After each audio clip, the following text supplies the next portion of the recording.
Hey there, friends and running fans. This is Amby Burfoot welcoming you to the latest episode of the podcast, Running, State of the Sport. And this is George Hirsch, your co-host at Running State of the Sport. In every episode, we talk to the smartest, most informed, most influential, and sometimes fastest runners on the planet. This week we have a great conversation with Mike Scannell, the little-known coach who masterminded Grant Fisher's 2 bronze medals in the Paris Olympics in the 5,000 and 10,000 meters. No American has ever done that before, so it's really a major achievement. But first, George and I would like to look at some of the biggest recent news in running. George, what have you been paying attention to? Well, of course, the Zurich Diamond League meet, which year in, year out is one of the biggest meets in our sport, but particularly this year coming off that spectacular Paris Olympics with so many Olympians there and fresh in our minds. But actually, the day before the Zurich meet in the Zurich Stadium, there was a very intriguing race. It was a set-up race, 100 meters between Mondo Duplantis, the world record holder in the stratosphere in the pole vault, and the world record holder at 400-meter hurdles, Karsten Warholm. These guys are friends, Scandinavians, Swede and a Norwegian, and they decided they would test their speed and athletic ability out by an actual 100-meter race. And it was intriguing, and it got a lot of attention. The stadium was quite full. And, just a reminder, Amby, the level of speed and athleticism. So Mondo, the pole vaulter, won in a really quick 10.37, and just behind him came the 400-meter world record holder. And the fans apparently just loved it.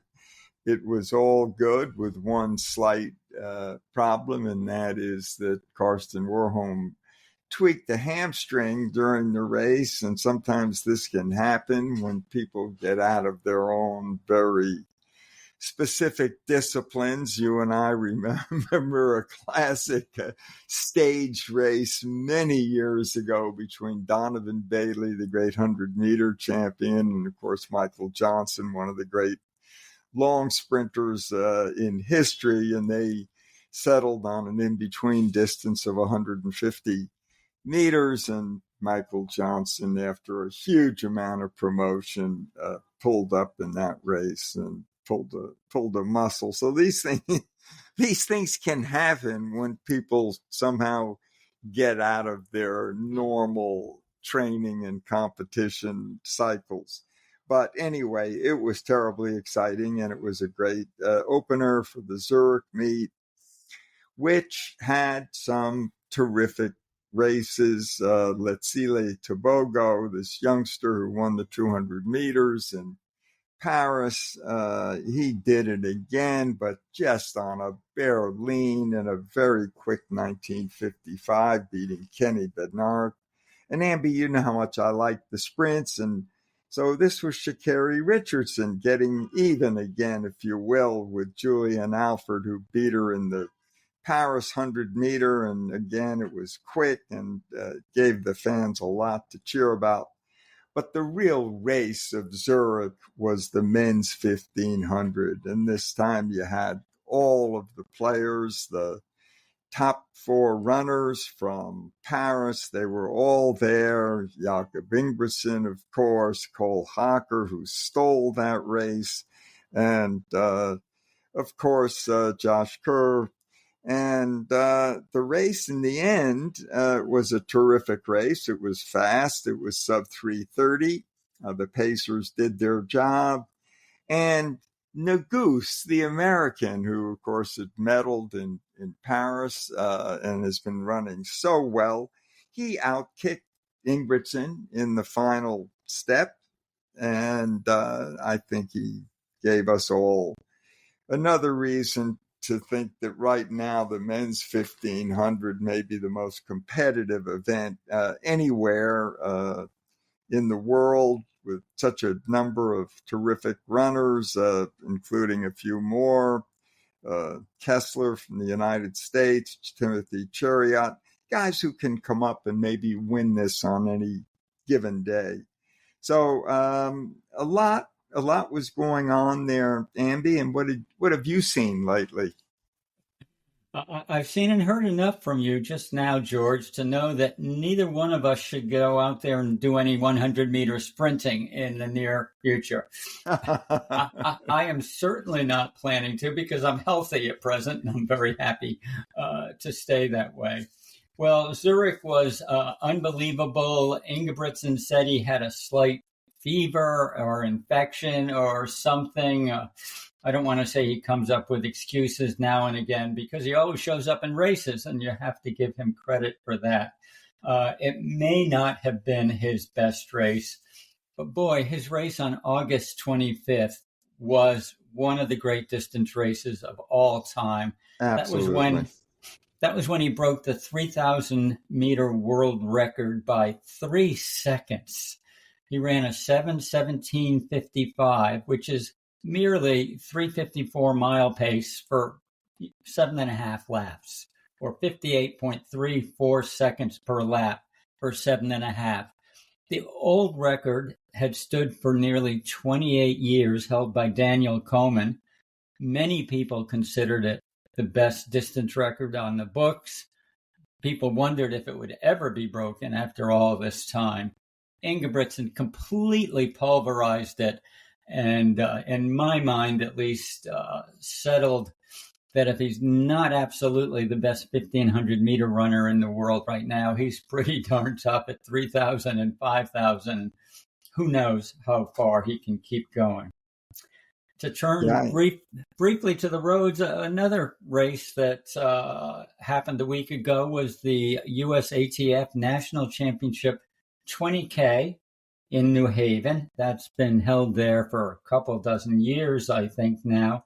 And it was won by Hilary Bohr and Kira D'Amato. We'll be hearing more from both of them this fall, because Bohr is set to run his first half marathon in Valencia in late October.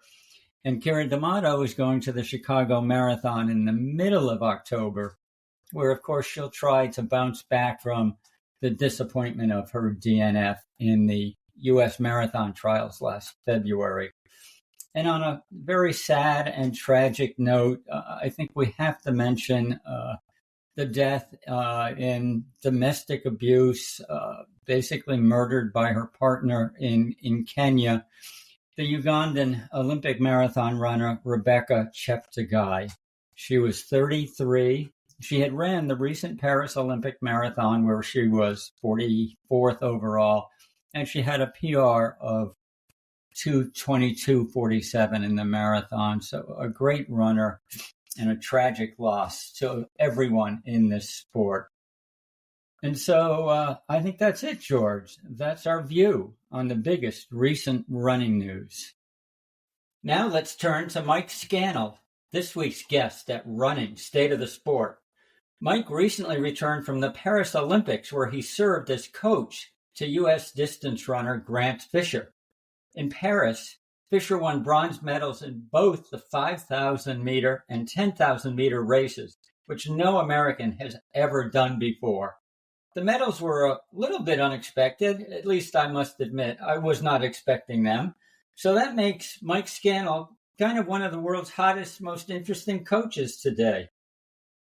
In fact, Mike has a long, strong coaching relationship with Grant Fisher. He coached Grant in Michigan back in Fisher's high school days, when he won 2 Footlocker cross-country championships and ran a sub-4-minute mile. Then he became Fisher's coach again a year ago, when Fisher left the Bowerman Track Club and moved to Park City, Utah. Mike, welcome to our podcast. Well, thanks, George, and I'm very happy to be here with you and Amby. That introduction was pretty strong, so I hope I can back it up with some information that you're looking for. Well, we're pretty sure of that, Mike. We would like to begin by asking you to give a quick biographical summary of who you are and where you are. How old are you? Where are you living now? What have you done most of your adult life? Because we don't think you've been a professional running coach. And what do you currently do to fill the hours of each day? Boy, Amby, that was a lot of questions there. So Go for it. I am an operations manager or CEO of a manufacturing company by trade. I did that for the last 20 some odd years. That manufacturing company is in Michigan. I'm north of 60. I don't know if your listeners need to know my exact age, but I'm not new. So as a profession, I have a computer science degree and a master's degree. So I used my master's degree. I did coach many, many years ago for the Olympic Training Center. I coached the triathlon team, the national team, through Pan Am Games, Goodwill Games, up to the Sydney Olympic Games, as a matter of fact. And then I began my professional career and stepped away from the world of coaching completely.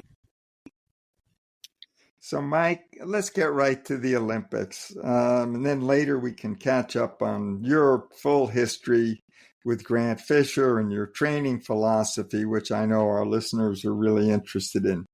What was Paris like for you as an insider who saw a lot of it, especially the 5 and the 10,000 meter races? You were up close and very personal. Tell us. Paris for me personally was, I went there for work, and so there was really not a whole lot of celebration, not a lot of visiting the other venues, visiting the other sports, all the things that you would go to the Olympics for. I didn't do that. I went there specifically to help Grant get on the podium. So there was a lot of hotel time, a lot of training time at the track. Paris did a great job with the facilities. I got there after opening ceremonies because we skipped all of that so that we could kind of, one, stay at altitude, but then two, not use a whole lot of energy before the 10K. So we skipped all of that.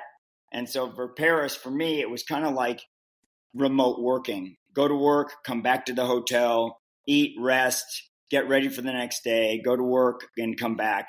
And really at this level, you really have to look at running as a job. It's you need to be prepared physically and mentally, and your nutrition has to be spot on. Everything has to be go for August 2nd. So there's no do-overs. You don't get to line up twice. It's a one-time shot, and all systems have to be go and have to be go at that time for you to perform well. So it was kind of, for me, very limited to just a few venues and a few things when I was in Paris itself. Mike, I'm getting kind of nervous and anxious about the pressure, and I'm not even Grant Fisher and you getting ready for it. What kind of strategy did you and Grant have for the first race, August 2, the 10,000 meters, and how well did you think he executed? The preparation for the 10,000 was done pretty much all year long. When we sat down originally, the 10,000 was the main focus.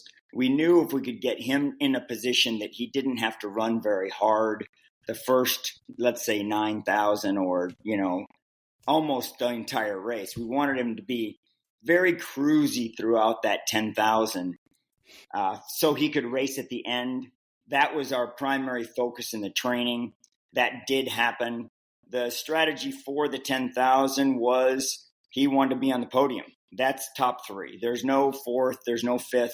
It's top 3. And you can count the heads and you can count them quickly. So his strategy, if you watch that race, he stays in the top 5, certainly. He got tripped up once, but, he stays in 3rd basically that whole race. And that was really where the strategy was, because I knew in that race, or we had talked about it in that race, that when the racing really started, it would be about a 3-step problem. There would be a very quick, aggressive move, and you had to be within striking distance to react to that move. And if you don't hit that move, you're out of the race.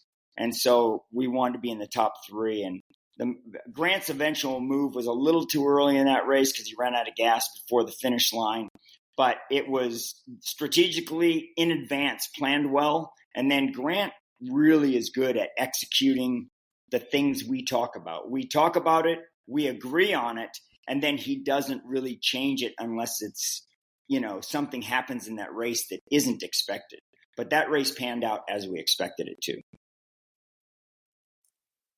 And then there were how many days between the 10 and the 5, Mike? And what did you do during those days? And what are the big challenges when you run both of those events at a global championship, well, the Olympics, in such a short time span? And how do you approach those challenges? There's not an easy way to approach those challenges. The 10 was on August 2nd. The easier you run the 10, the less beat up and wasted you are for the 5 prelim, which was 5 days later. And then in addition to all of that is the lack of rest and recovery because of all the stuff that goes on around the Olympics. So Grant actually left Paris to get back into altitude for a few days and get out of the energy and excitement that is the Paris Olympic Games, so he could get some rest between the two. Thankfully, in the 5,000, you get a prelim, which in most cases is a defensive race, and you don't have to put it all on the line to make the final, or at least that was the plan. And in Grant's case, that's what happened. You didn't need to be at 100% for the prelim 5 days later. And then, of course, in the final, everything has to be operating at full tilt again. Not sure that happened in Grant's case because at 10,000, no matter what, takes a lot out of your body. But he was fortunate enough to get through the 5,000 prelim without a whole lot of energy output. And then in the 5,000 final, the strategy was different. We don't line up with the same strategy. You don't want your competitors to know this is what you're going to do. So the strategy was really completely different. And, he was fortunate enough to execute the strategy in the 5 to get a bronze medal again. And that strategy worked out really well.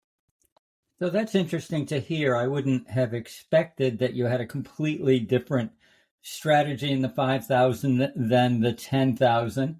The 5 was, of course, an astonishingly interesting race because you had a certain guy named Ingebrigtsen in there.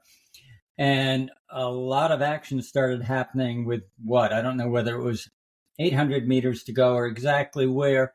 For a brief period, it looked like Grant was moving backwards, but then he got it together. What happened in that period and towards the end? Well, let's talk about the 5,000 as a race first.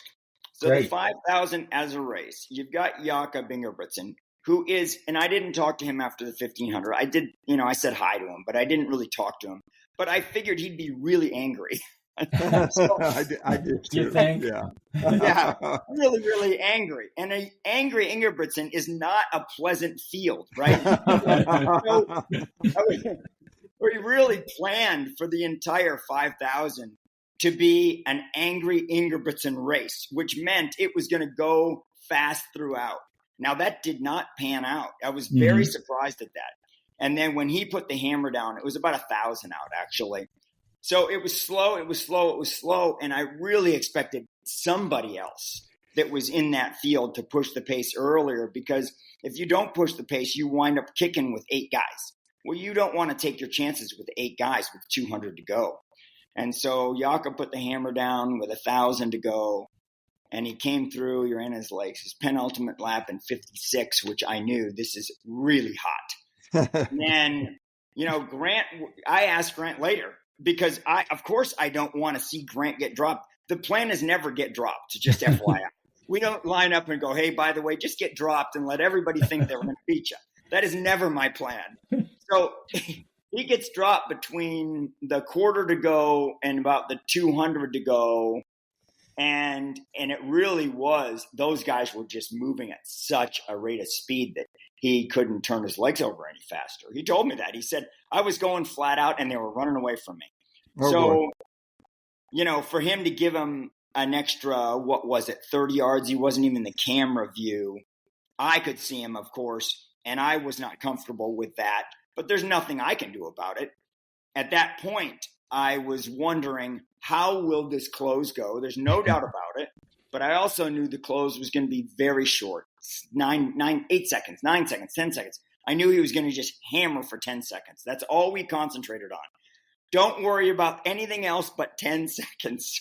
And so when he did put the hammer down, my jaw was on the ground. I couldn't believe it. I mean, he went from getting dropped and not being in the field and not being in the race to basically running faster than anybody the last 80 meters, to the point that I think if the race was another 5 or 8 yards longer, he would have gotten a silver.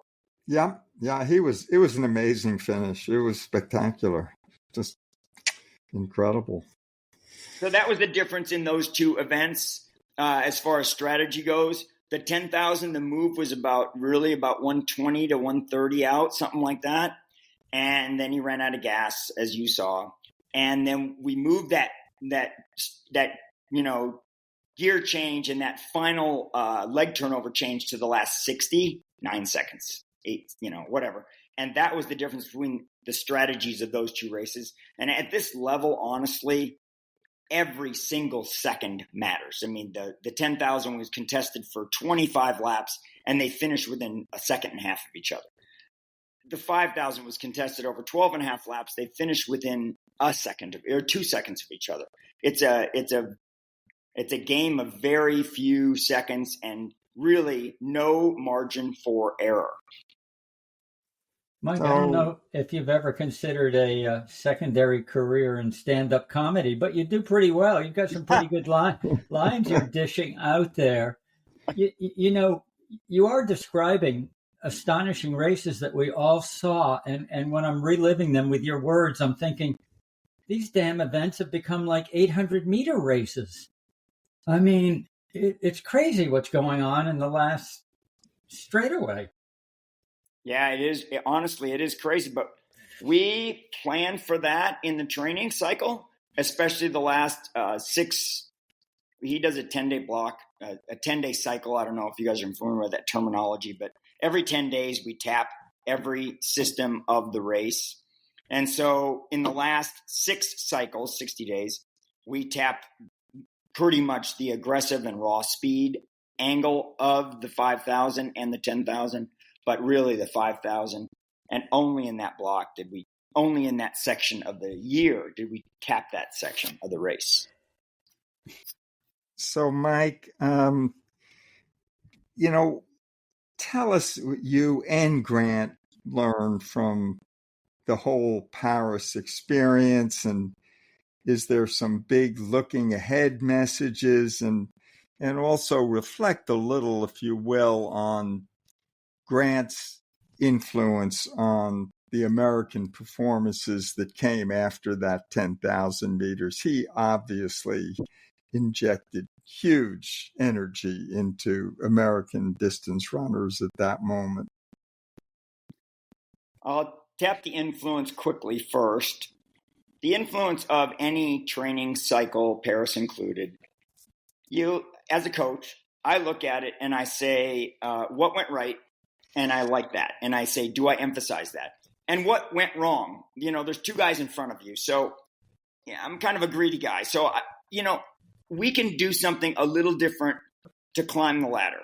And we will address that. I'm currently writing right now the schedule through next World Championships.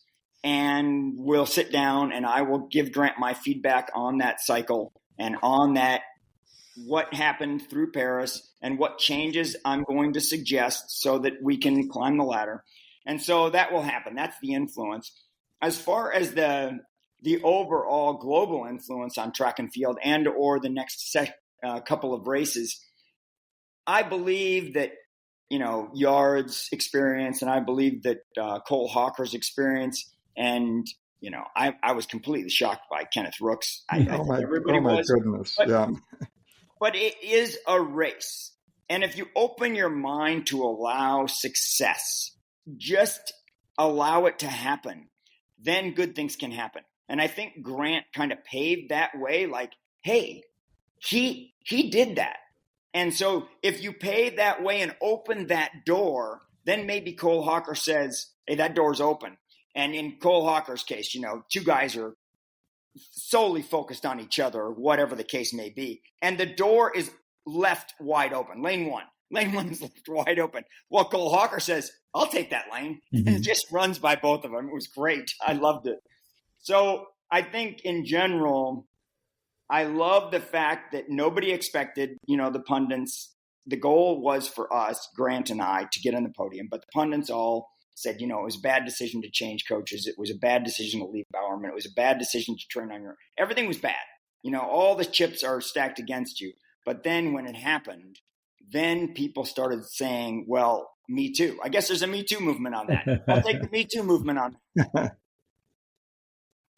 Mike, I got a question I was going to ask you later, but you kind of just brought it up when you talked about the last 6 cycles of training before Paris, and you used the term raw speed, I believe. Of course, you're a coach, you're an athlete, you're headed to the most important race every 4 years. You've got no choice but to push the boundaries as far and fast as you can. But at the same time, you got the risk that all this new stuff you're doing is going to injure the athlete. How do you balance those two? The injury component of it really comes into play when you run the body too hard and you don't let the body recover. That's when injuries happen. That's just what happens, So you really got to balance how much of that raw speed you can do. Can you do 12 minutes of it? I don't know, because Grant's a different body than he used to be. So we never did that in high school, by the way. I just never did it. I don't do it at all. No raw speed, no really hard quarters, no really hard 600s, no really hard speed. With this particular training block, you have to do hard speed. You just have to. And then you have to learn, what is his reaction to that? Does he need 1 day off or 2 days off so that he's ready to go again? And we always took 2 days off after a hard speed session, FYI. So you need to learn this, because the target, the Grant Fisher target, the human, is not the same human that I worked with in high school. And his body and mind in high school were different than the body and mind he brought back to me a year ago. So that was a combination of Grant giving me feedback and me coaching with my eyes. I coach a lot with my eyes. I don't coach with my watch. I coach with, how taxing is this event being an interval? How taxing is this event on his body? And then thinking, that was a lot. Now I have to do a lot of recovery as well. Mike, let's shift a little and go to your running career. You ran a 2:16 marathon and qualified for 2 Olympic marathon trials. And what did it take for you to get to that level? And what have you learned from your own running that you now apply in your coaching? I learned everything I've applied to coaching from my own running. I still, to this day, Grant doesn't do a workout that I haven't done. Even now, I will do, if we change a workout, for example, we did 2 new workouts this year that he had never done before. I did both of those probably 4 to 6 times, testing my own levels and looking at my own data to find out, what is that doing to the body? And do I want to do this to his body? And then, yeah, he's stronger than I am, so my muscles fatigue sooner. So he can tolerate, twice as much volume at that level that I can. But all of my workouts were tested on my own body. And if you really want the truth, the reason I coach and have experience coaching is because I was a running failure. So I'm trying something, and I also have asthma, by the way. I would never have tried to run distance with asthma if I was smarter, but I wasn't smart. So I train for something and I race and I fail, or I want to get better. And then I adjust it to find out, what changes do I need to make to my personal running when I was racing to get faster? And I tried a whole bunch of different systems. I was a mega mileage guy for a while. I was a pounder for a while. I settled in on some scientific training for a while, and I eventually refined that training. But everything, you ask me what influences my own running has to do with it, my own failure has to do with my coaching. That's what it has to do with. Well, 2:16 is a pretty high level of failure, Mike, but against the guys running in the Olympics, of course, they are from another planet.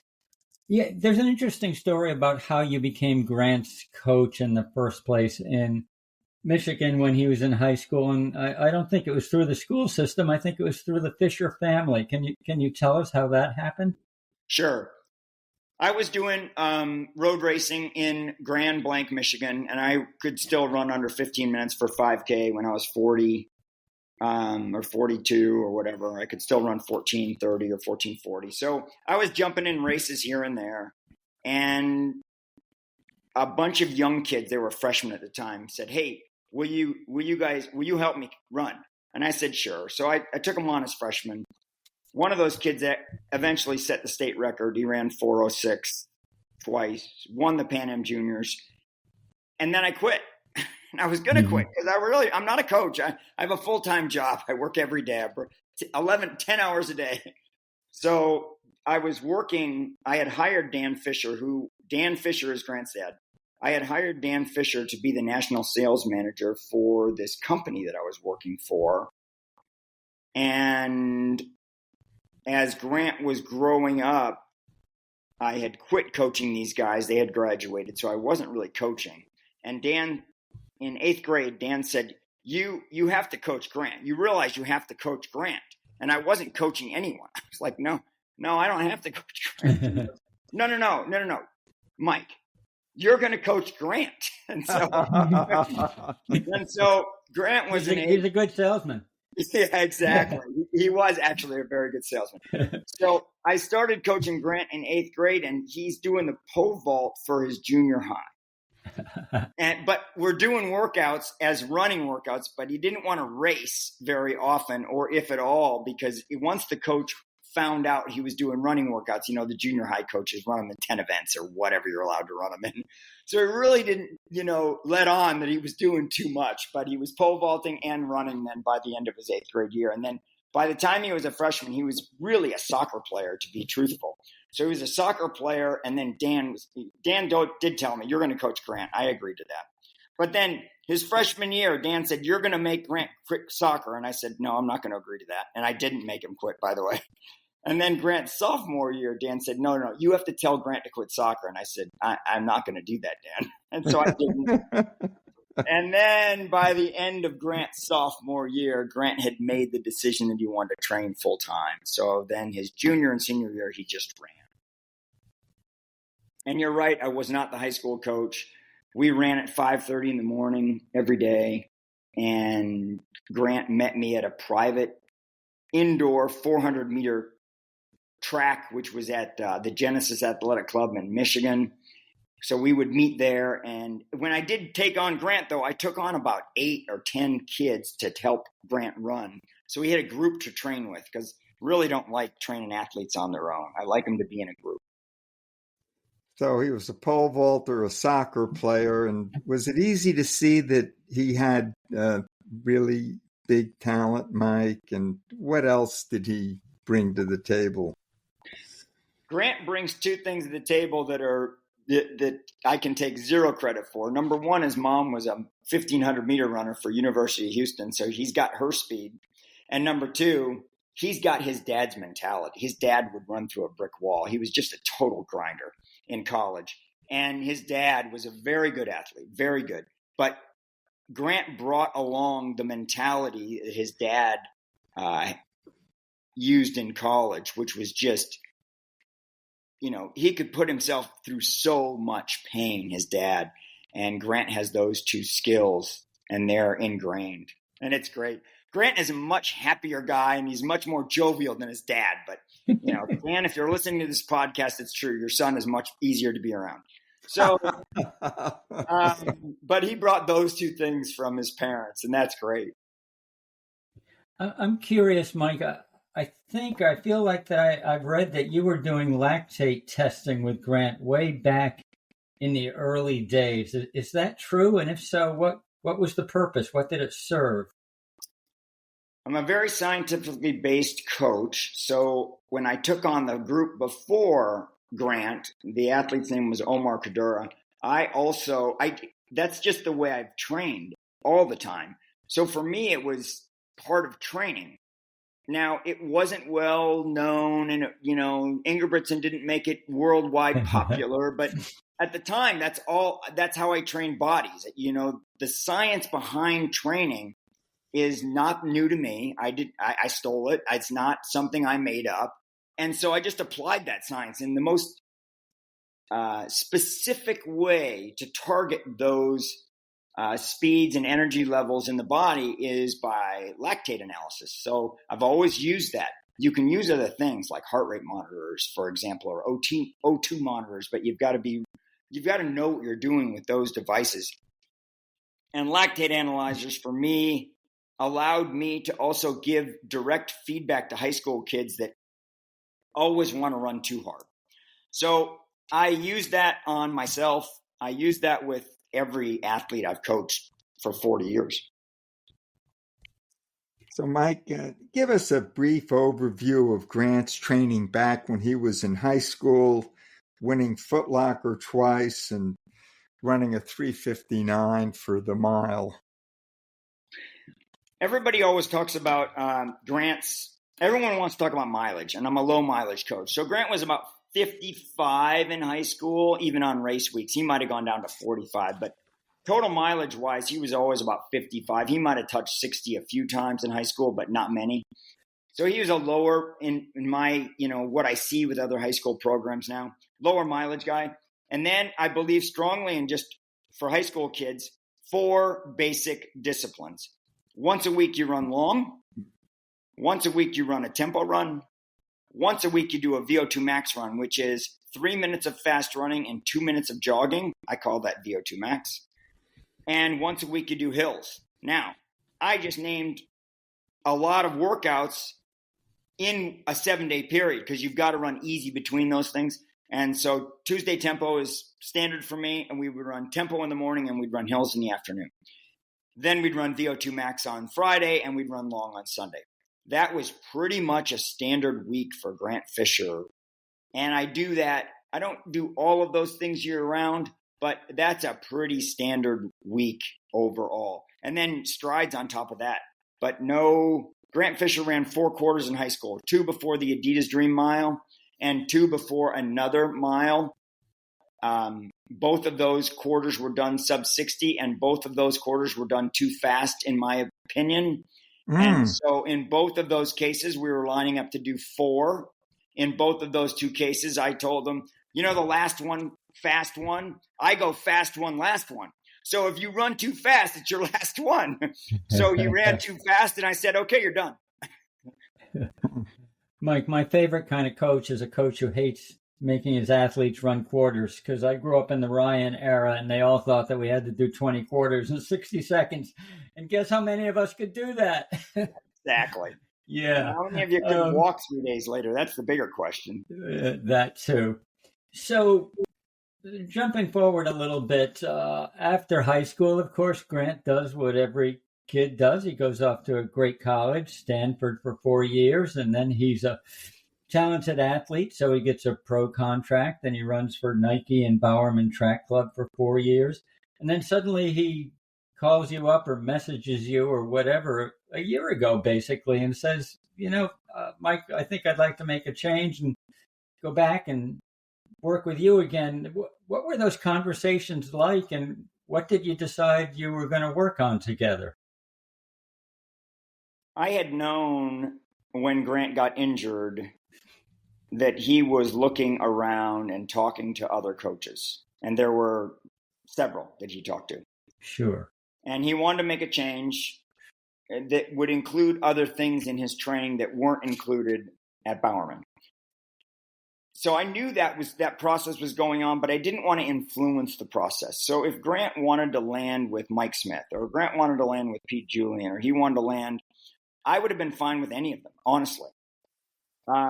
But after talking to, and I don't know if he talked to those coaches or not, but after he was looking around for a while, he called me, and I was ready for the call. I knew he was looking around. And if he would have gone somewhere else, I would have said, great, Grant, what can I do? What can I do to help you, succeed with another coach? I don't care. I can help some way. I can, be a supporter or whatever. I don't care. But he called me and asked me, and he said, would you like to work together again? And, of course, what am I going to say to that? Grant Fisher calls you and says, do you want to work together? Come on. So I said, immediately, I just quit my job. So I'm quitting my job today. I'll put my 2 weeks in now, and I will clear my plate, because he told me his only goal was to get on the podium in Paris. And my response to that was, I will do whatever it takes on my end to make sure we're doing it right on your end. And that included a lot of time, energy, travel, and setup preparation. I mean, it included a ton of stuff that people have no idea how much change there was involved in the process. But I was honored by the phone call. And then after that was done, I said, the first thing we have to do is sit down, specifically identify where you want to go, because that's how I coach. I coach from the end line. I don't coach from the start line. I coach from the end line and say, this is where you want to be. Now, if you want to be there, how do you need to get there? And we set all these things up we sat down for hours. I don't know how long it took. And I told him, he knows my philosophies on coaching. He knows my scientific background with coaching, and he wanted more of that. So at the end of that whole thing, I said, what do you want me to do? Do you want me to write the plan? You want to write the plan? And he said, no, you can write the plan. And then I said, okay, I'll write this plan. No problem. I have no problem doing it. I'm confident in it. But no matter what, Grant, you are signing off on everything we do. I'm not coaching you like I do my high school kids anymore. I don't walk up to practice and say, you're going to do this. I want Grant Fisher to say, that is the workout. I looked at it, and that is going to get me to where I want to be tomorrow. So I'm doing that. And that's the way we did it all the way along. We still do it that way. He doesn't do a workout that he hasn't read, doesn't know what the outcome's going to be. And he is confident that workout is part of the puzzle that we have to get him on the podium. That's the thing. We're working on this piece of the puzzle today. That piece is important. Don't miss that piece. We're going to insert it today right after you're done. And you put it in there when you're done. If you're not confident that piece belongs in the puzzle, we're not doing it. So that's how the whole program worked. You talked about Ingebrigtsen. Is he unbeatable in the 5,000, No. Mike? And let me ask, is an angry Jakob Ingebrigtsen unbeatable? It sounds like an angry Mike Tyson, someone you just want to get out of his way. Well, if I thought Ingebrigtsen was unbeatable in the 5, then I would be setting myself up for failure when I lined up against him. I think he's beatable. If you would have asked me that in the 1500 a month ago, I would have said you're going to tell me he's unbeatable in the 15. Well, that's clearly wrong. But he was unbeatable at the Paris Olympics in the 5 because he won the race. You can't argue with that. Exactly. I believe that you can train to race and beat Jakob Ingebrigtsen. If I didn't believe that, then I probably shouldn't have the job that I have right now, because we're lining up to beat him next year. Well, we look forward to seeing that, but we also can't help but wondering at this point in Grant Fisher's career, which has been long and successful, and he's not a rookie anymore, what is his marathon potential, and is he thinking about it at all, and are you part of those conversations? Let's put it right out there. All right. You want to put it out there? On the long runs, I carry a baseball bat, and never use the word marathon. I hit him in the legs. So, and I want to be very clear, Amby, I know your background. We're not doing that until he decides that he is ready to change that. That decision is not on the table. It wasn't this year at all. He will be very successful when he makes that transition, just because of the type of training that we do. He would have to change his mileage a little bit because he hovers around 90 right now. We would change that to target marathon racing, and then we would change the training as well. All kidding aside, the word marathon came up because we did a long run on the day of the Olympic trials. And Grant was doing his long run at an alarming pace. And so I'm just going to throw that out there. He was doing a long run at an alarming pace.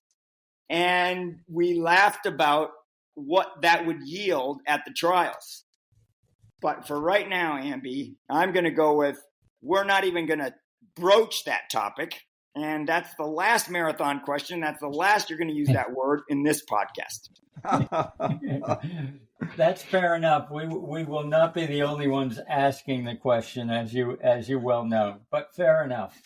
So, Mike, our podcast is called State of the Sport. So we'll close by asking you for your thoughts on the state of the sport in the United States. What's good? What's okay? What could use serious improvement? So just have at it. The state of the sport in the United States right now, and it's been going on for about, 5 to 8 years. I believe it's on a huge incline right now. And I love it because distance runners are intelligent. Distance runners are disciplined and focused. They're the people that we want to emulate. We put all these athletes on a pedestal all the time. And I'm not sure those athletes are the best citizens for the United States. But distance runners in general are incredible humans. They're incredible citizens. They're incredible friends. They're incredible leaders for the United States. So I think we are on a huge insurgence of distance running. And that is coming from a few different things. You have the Grant Fishers, the Cole Hawkers, the Yard Nagooses of the world that are now in front of the camera and in the conversation that these are the fastest guys in the world. And you have these training systems, the BTCs, the On Club, the Hoka Club. These guys are developing really solid professional distance runners, and that encourages distance running at the younger ages. If you guys are familiar with the state of Utah and the background and the support, the state of Utah, that's one thing, but also the communities in Utah, in Salt Lake, for example, the communities in Utah support distance running. And I guess you can see that with how solid their high school programs are there. But those programs are big. They're enthusiastic about distance running. They're very good with their goals. They're very good with their direction. They're doing all the things that you want them to do as they grow as people, because eventually everyone stops running, like me. And then you have to think, okay, what skills did you learn in track and field that I just went over? What skills did you learn in cross country that you can apply to being a dad, that you can apply to being a doctor, that you can apply to being an attorney? Those are the kind of things that are growing in the United States right now. And I love it because not everybody will reach the podium in Paris. That's done, but the podium at the Olympics. But you can strive to make world champion humans through distance running. And I like that. And I think we're doing it again. We had about a period of about 20 years where we weren't doing that. But the state of the sport is phenomenal now. And I love it. And Grant Fisher is a great ambassador, not just for the sport, but as a person. You guys have access to him. You can walk up to him and ask him anything. And he's a very good interview. He's a very good person. And if I had a 4-year-old right now, I would want that 4-year-old to look up to Grant Fisher and say, I want to be just like that guy.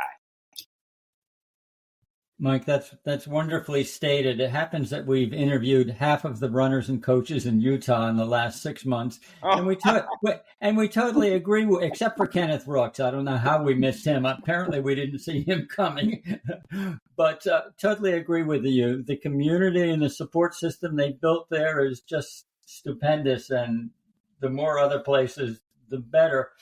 So you're a coach who's getting a little bit of a reputation now, and you said you love group running and you love club running, and your phone must be ringing off the hook with people wanting you to start a club and more people to train with Grant. some of that has gone on. I've told you, I feel terrible about answering this question like this, but I coach these high school kids and then I quit because it takes a lot of my energy and it takes a lot of my time. Then I coached the Grant Fisher group and I quit. And I came to Arizona because it really is a lot of time and energy to be a good coach.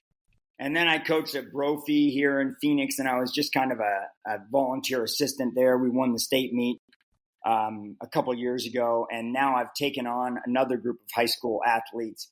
But really, I kind of call myself a reluctant coach. I do a lot of clinics. I love those. I love it that other people are adopting and changing their training styles so that they're more successful and they stay healthy. So all of that is good. But if I was to take on somebody else in a group or, a small club, they would have to be able to support Grant, because when I originally told Grant I would work with him, I did tell him, you are my sole focus. I'm not going to take on 20 guys that can't help you. Now, would I take on 20? Probably not 20. But would I take on a few that could help Grant? Yes. Would it help them? Absolutely. But, it does take a lot of time and energy. And I currently coach a high school group. I don't know if you're familiar with that, but I do.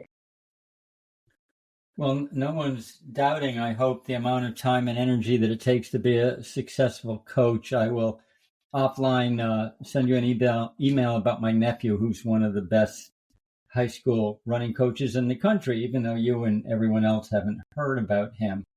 So our last question is the fairy godmother one. We're going to give you 3 wishes for things that you would like to see happen perhaps in the next 12 months.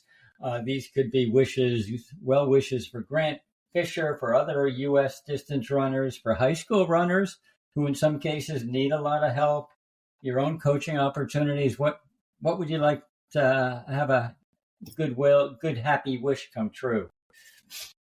I get 3 wishes from a fairy godmother. That's where you're going to go with this? Yep. Okay, number 1, I want 2 more hours a day.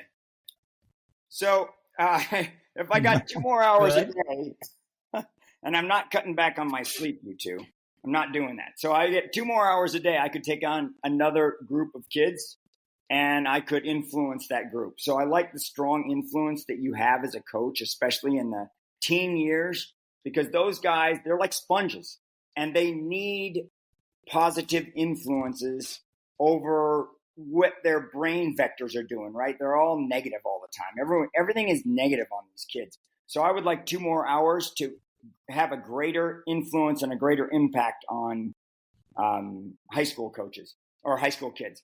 The second thing, my second wish then would be for high school athletes. And of course, I'm biased. I want them to be high school runners, but high school athletes to have all of the equipment and opportunity they need to succeed. That doesn't always happen.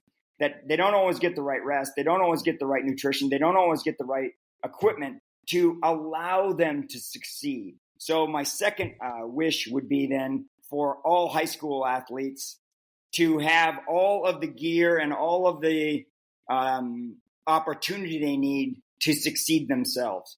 And then I guess my third wish is that anybody influencing an athlete stops using any terminology that says you can't. I don't like telling high school, I'm always wrong, so I don't do it anymore. I never like to tell somebody what they can't do. You can't stay there. You can't keep up with that guy. You can't run this pace. You can't win this race. I don't like that. So if I could have one wish, it would be for all influencers, coaches, that they got rid of the word can't, because high school kids have proved time and time again, and Grant has proved time and time again. Everyone told him what he couldn't do a year ago, and all of those people were wrong. So my wish is that you have to stop using the word can't. That's you, Amby. Don't use the word can't. That's you, George. I hear you, Mike. It sounds like great advice, and I think those kids you're coaching, it's a huge motivator. It really is. They're very lucky to have you. Mike, the last time I checked, I was a few years past high school age, but if I could turn the clock back, I would certainly want you to be my high school running coach. Thank you. mental coach. So that wraps things up for our conversation with Mike Scannell, coach of double Olympic distance medalist Grant Fisher. Mike, it was really a pleasure. It was fun, informative, and at times humorous chatting with you today. Thanks so much for joining us. Well, George and Amby, let me close with this. You two guys are icons in the running world. It's amazing to get to spend this time with you. I should be interviewing you guys. You should not be interviewing me. And with that, I'll sign off and say goodbye. Amby, that was a really upbeat, informative discussion with Mike. And, we didn't know much about him beforehand. So tell me what struck you most about what he had to say. Well, of course, you can't listen to Mike Scannell for long, we found, without really, really liking him a lot. His personality, his philosophy, his dedication to athletes, especially high school athletes, but for anyone and everyone out there who's trying to give it his all. I particularly enjoyed the fact that Grant Fisher himself decided to go back to Mike as his primary coach after Grant had already spent 4 years in college at Stanford with great coaching, after he had spent 4 years with the Bowerman Track Club and great coaching, and he was performing really at the top of American athletics in his distance, but he wanted more. He thought there was a way to get it, and what does he decide to do? He goes back to his high school running coach, who's really a family friend, who's known Grant virtually every day of Grant's life. And the two of them seem to work together in just an unbelievably seamless way that's produced great results in 1 year. And let's hope the results get even better after a few more years. And of course, I got a big laugh when I asked Mike the marathon question. It's inevitable. Everybody's going to look at Grant Fisher and say, boy, he's a smooth 10,000 meter runner. I bet he could really tear it up in the half marathon or marathon. And so I asked Mike that question, what are you and Grant thinking about the marathon? And he said, we're not even talking about it. In fact, if Grant ever says that word in a workout, I'm going to take a baseball bat to his legs right there, cut it off.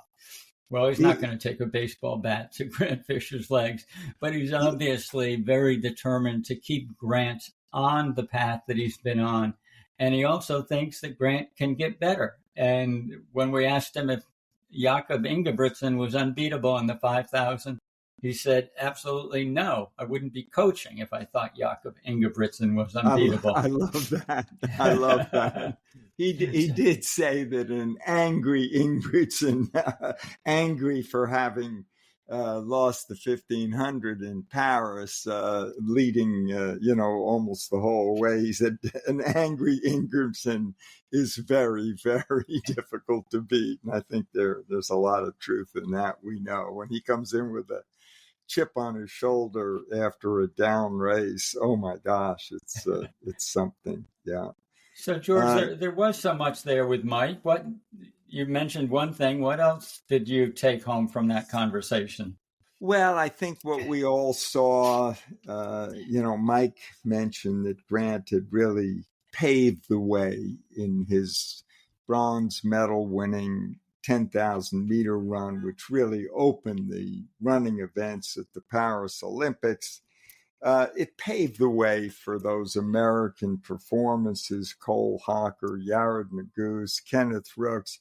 I think we can't underestimate when these guys who are running at that near absolute highest level in the sport see another American come through the way Grant did. I think it sends a motivating message that this is doable. And I think Cole Hocker and the others would all tip their hats to Grant for that.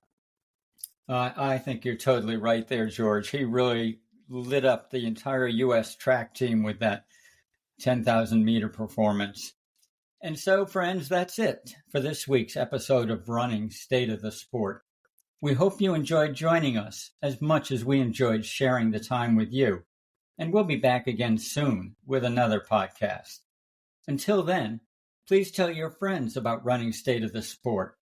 And we'd appreciate a review at your favorite podcast host, like Apple Podcasts or Spotify Podcasts. In signing off, here's our hope for the state of your own personal running. Chin up, clear eyes, full heart, keep moving, onward.